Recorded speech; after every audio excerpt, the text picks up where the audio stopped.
Bien, estamos ahora con los doctores Aníbal Quiroga, que como ustedes saben perfectamente es constitucionalista, y con el doctor Azabache, César Azabache, ya también habitual invitado de este programa, quien ha sido procurador anticorrupción, es un distinguido penalista.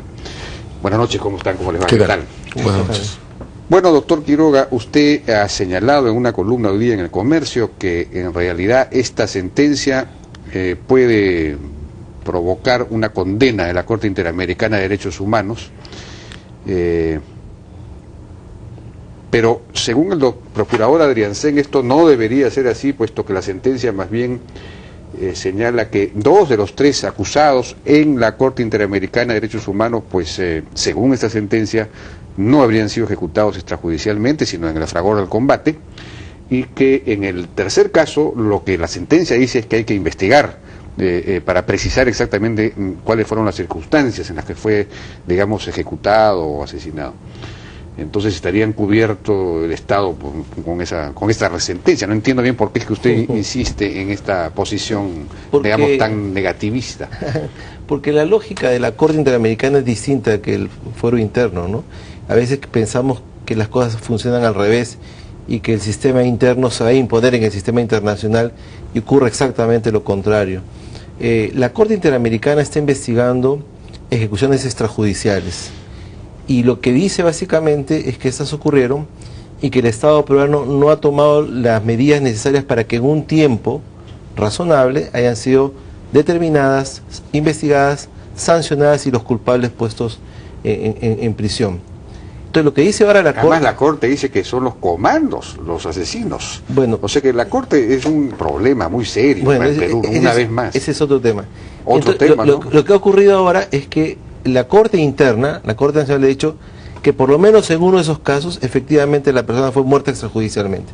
Yo entiendo la posición del procurador, él tiene que señalar, digamos, lo que cree que le conviene, pero no hay peor método que negar la realidad. Lo que ha dicho la Corte Interna anoche es que una persona en un operativo militar fue detenida, y estando detenida aparece luego muerta con un balazo en la cabeza. Ya. Eso es una ejecución extrajudicial. Sí, pues es aquí, lo mismo, en la China y en Sebastopol, y usted con una lógica muy simple se lo ha demostrado. Eso a la Corte le da la razón en por lo menos uno de los casos. No es que eso excluye la posición de la Corte, eso le está dando la razón. Entonces la Corte va a decir, si la Corte Interna ha dicho esto, ¿por qué razón te has tomado más de 12 años para determinarlo? ¿Por qué no has investigado de manera apropiada? ¿Por qué no has sancionado de manera apropiada? Decir, bueno, lo que pasa es que la persona se escapó y no sé dónde está. Pues ese es tu problema. Porque en el sistema internacional, quien responde no es el procurador, ni es la Corte Interna, responde el Estado como un todo. Tú, Estado peruano, has dejado este crimen impune.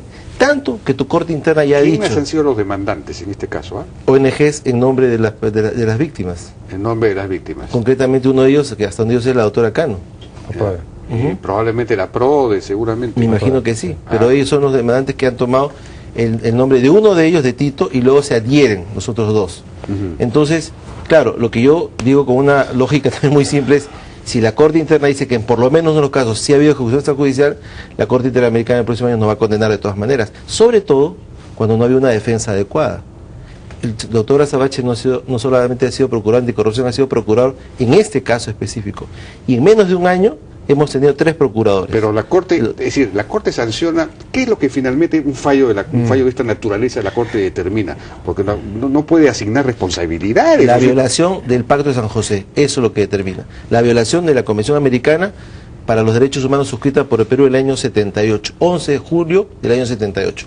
Pero, sí. Sí, lo que pasa es que hay varias cosas que aclarar aquí. Para comenzar, un país como el nuestro, que ha tenido los problemas de organización de respuestas de seguridad y de orden interno que inevitablemente hemos tenido en medio de los ataques del terrorismo y todo esto demás, pues tiene sin duda un saldo pendiente en materia de derechos humanos difícil de asumir. Yo creo que tenemos que comenzar en este tipo de cosas por hacernos cargo que muchas de las reacciones del Estado producidas durante los 90 estuvieron mal organizadas y hay consecuencias por las que tenemos que responder. La gran pregunta es cómo podemos estabilizar y hacernos cargo. Fueron tan mal organizadas que pudo ser Algunas, derrotado el terrorismo. algunas, no, pero es que esas no Es son que el real- problema. Es que ¿Cómo- no, Jaime, cómo que no? ¿Cómo que no? Es que Jaime, Sí. no. ¿Cómo que no? No, es que hay cosas que están bien hechas y cosas que están mal hechas. Nosotros no podemos tapar nuestros errores por nuestros éxitos. ¿Qué cosa estuvo mal hecha? Por ejemplo, muchas cosas, por supuesto, por supuesto, pero póngale es que usted un ese es el caso punto. específico. Nuestras reacciones frente a los procesos ante la Corte Interamericana de Derechos Humanos, donde por prejuicios hemos perdido casos que podríamos haber ganado y hemos maltratado defensas que podríamos haber defendido o podríamos haber propuesto de otra manera. ¿Dónde voy, Jaime? Yo estoy muy lejos de pretender que porque hayamos tenido problemas o errores en el protocolo de respeto a los derechos humanos, tengamos que condenar los grandes éxitos que hemos tenido en materia de, por ejemplo, derrota al terrorismo. Yo no puedo hacer un juicio de esa manera, yo no puedo pretender negar los éxitos que durante los 90 ha habido en lucha antiterrorista. Lo que tampoco puedo hacer es pretender que porque la lucha antiterrorista se manejó bien, entonces todo es culpable. ¿A dónde voy? Hay problemas como los que Aníbal ahora describe, con los que estoy de acuerdo, en los que parte de la cuestión no tiene que ver con nuestra posición frente al terrorismo o no al terrorismo, tiene que ver con prejuicios que tenemos instalados, que nos han inhabilitado para encarar nuestras propias responsabilidades en cuestiones que podemos resolver. Por ejemplo, sí, ha habido defectos claros en los casos posteriores al rescate de la embajada de la residencia de Japón, en los casos que estamos discutiendo bajo el nombre de Chavine Guantar, en los que podríamos habernos hecho cargo de nuestra responsabilidad y, sin embargo, reparar las consecuencias de lo que ocurrió en los 90, resolver todo esto que ha llegado a este juicio de 12 años y no encarar el juicio que tenemos delante. Podríamos haber resuelto esto de muchísimas maneras. Pero esta sin demanda, llegar esta demanda, a esta exposición. Esta demanda ante la Corte señala como autores de esas matanzas a los comandos. Ya, es que, Eso es lo que, digamos, indigna a la opinión pública. Pero a mí me indigna a mí, Jaime.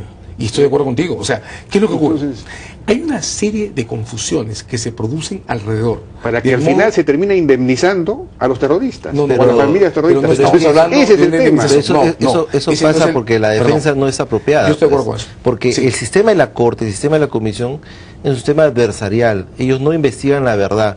Ellos no tienen por qué buscar la verdad por sí mismos. Encuentran la verdad de lo que uno les pone sobre la mesa. Lo que pone la denunciante, en este caso la Comisión, y lo que pone el Estado, El Estado. Como defensa. Como una Corte americana. Ujú.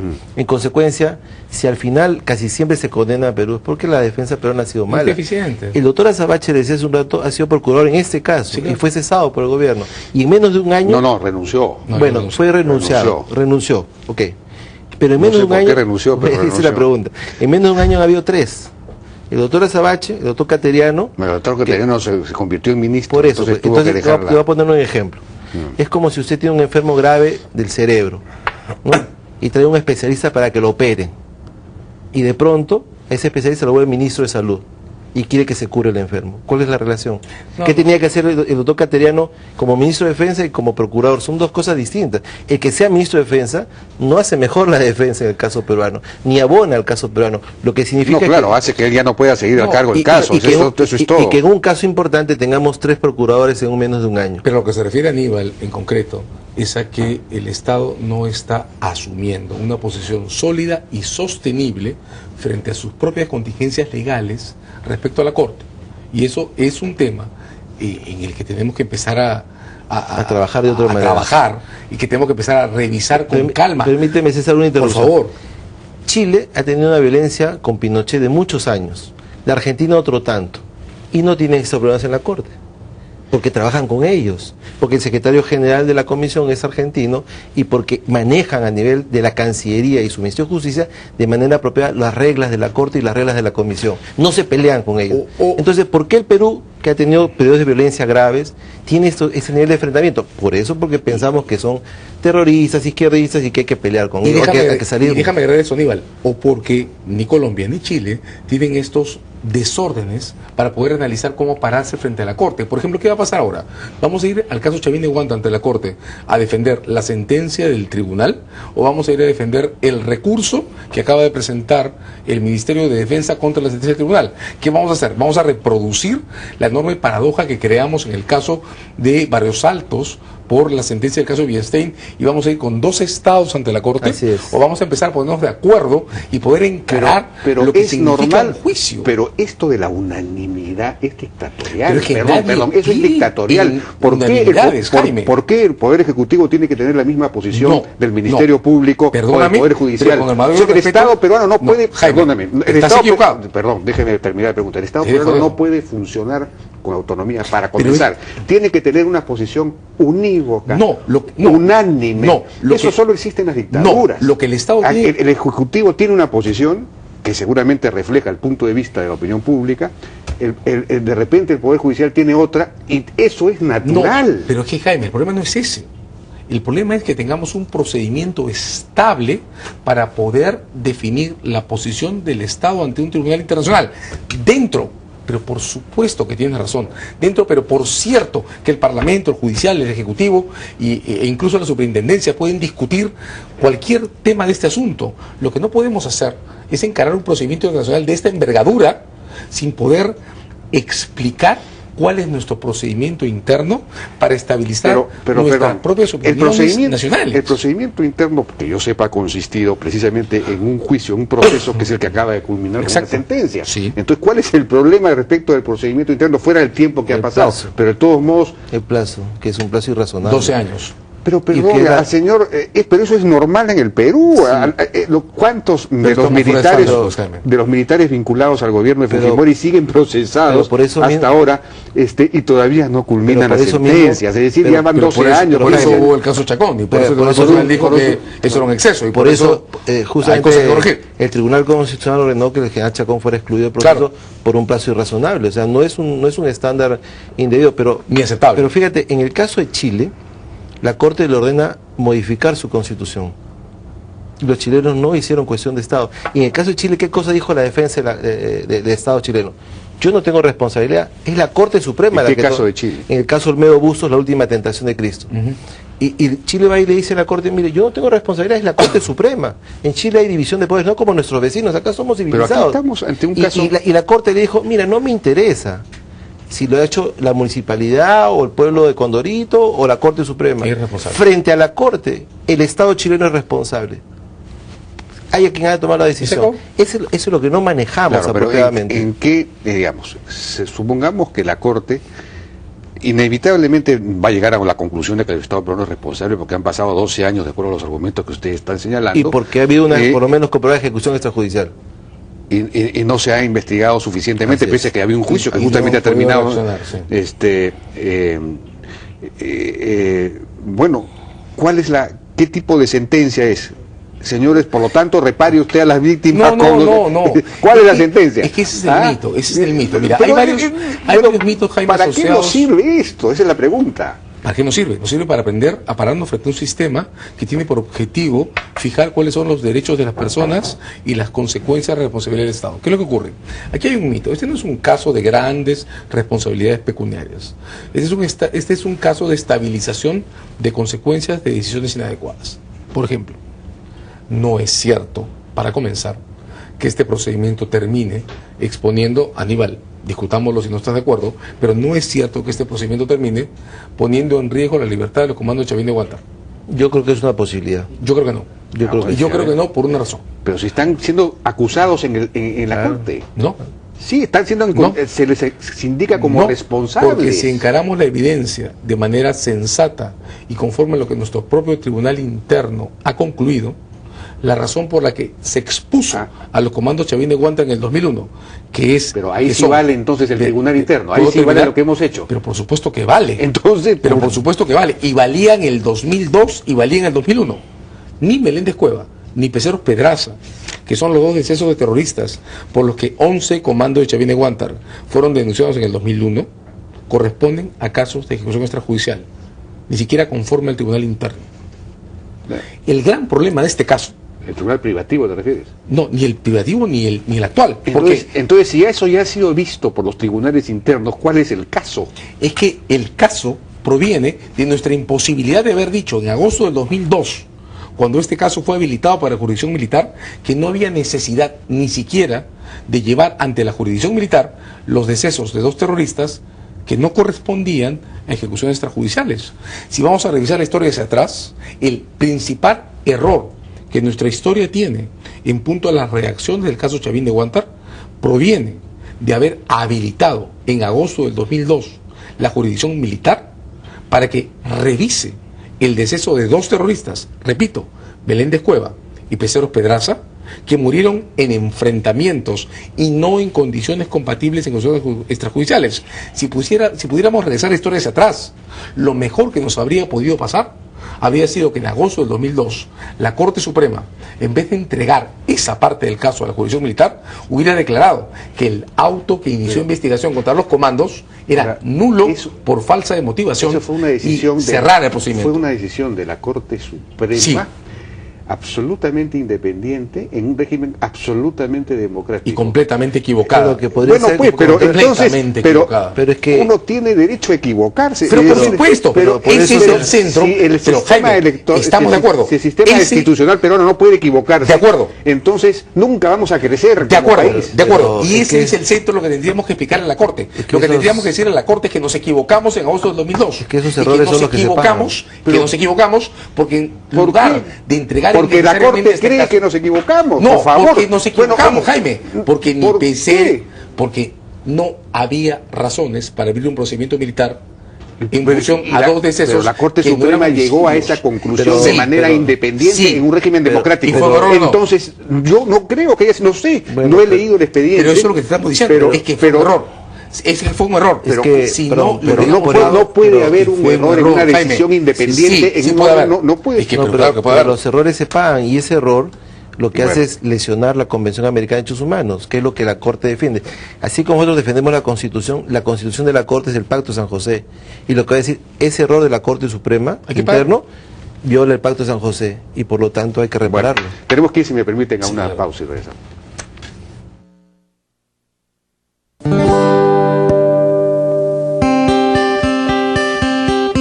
El amor es uno de los remedios más fuertes. Seguro Oncológico Integral de RIMAC. Creado con amor para ayudarte a prevenir y combatir el cáncer. Preocúpate menos. Todo va a estar bien. RIMAC Seguros. Llevo en el pecho el orgullo de tantos peruanos. Llevo en el alma la dicha de haberlo logrado. Somos la fuerza que mueve el país, con garra, con chamba vamos a surgir. Ellos son la fuerza que mueve el país. Nosotros, el banco que los impulsa. Mi banco, el banco de los que mueven el país.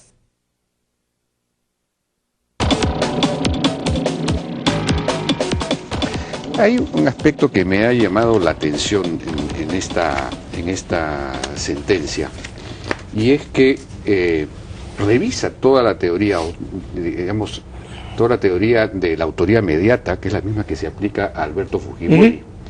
Y en un caso que en teoría debería ser mucho más claro, porque estamos ante un operativo muy acotado, con una cadena de mando muy precisa, ocurre una ejecución extrajudicial, y la Corte llega a la conclusión de que no hay una línea de mando paralela, que no hay, dice que no hay pruebas. No hay prueba objetiva, no hay prueba cierta, como debería haber.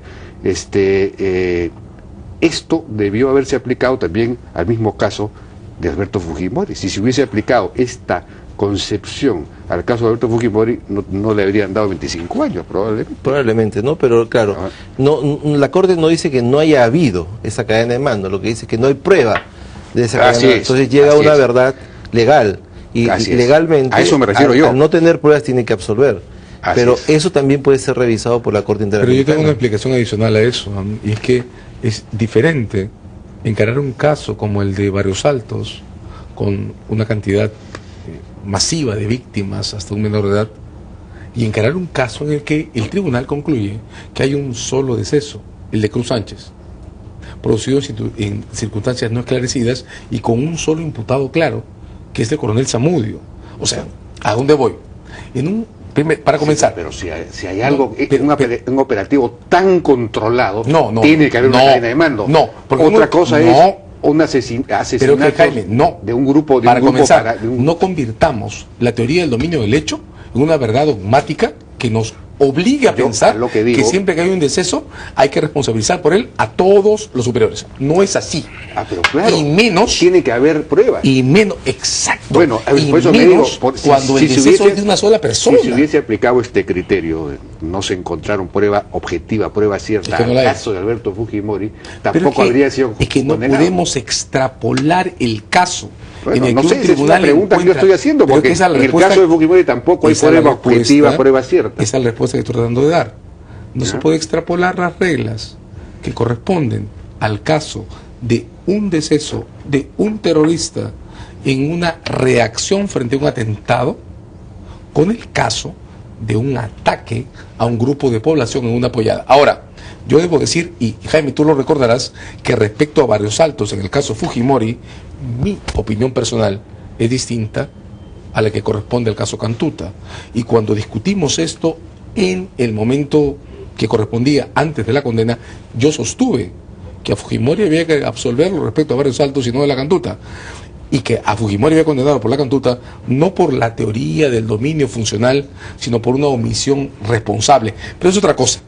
En concreto, en este caso, sobre la base de un Pero- deceso, que es el de Cruz Sánchez, desde mi punto de vista, no hay manera de escalar en posiciones de responsabilidad por encima de los mandos de Zamudio, que es el único que está señalado por testigos como responsable por el evento.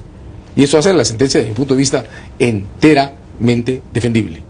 Pero digamos, yo sí rescato la posición de Jaime, porque hay cosas que son contradictorias. Lo que pasa es que son salas distintas y jueces diferentes, ¿no? Pero, digamos, como tú adviertes, con una lógica muy simple, los criterios son distintos frente a casos que podrían ser parecidos. O sea, si no hay una prueba evidente, una prueba objetiva, Claro. los indicios no pueden llevar a una condena tan fuerte. En el caso de Fujimori, el hecho de la ley de amnistía, el hecho de haber controlado el ejército, el hecho de haber dominado el Parlamento, hacían una serie de conjuntos de hechos que para la Corte Suprema en ese momento daban una verdad material diferente. Pero tú has detectado que frente a la misma situación No. hay dos criterios diferentes, ¿no? Bueno, ya nos ha ganado el tiempo, lamentablemente ha sido muy interesante esta discusión. En fin, son las cosas que hay que ir aprendiendo. Muchísimas gracias a nuestros amigos juristas, Aníbal Quiroga y César Azabache. Encantado, a las órdenes. Vamos a una pausa, regresamos ahora con Fernando Rospigliosi, ex ministro del Interior, para conversar acerca de la estrategia que debe llevarse a cabo en el VRAEM.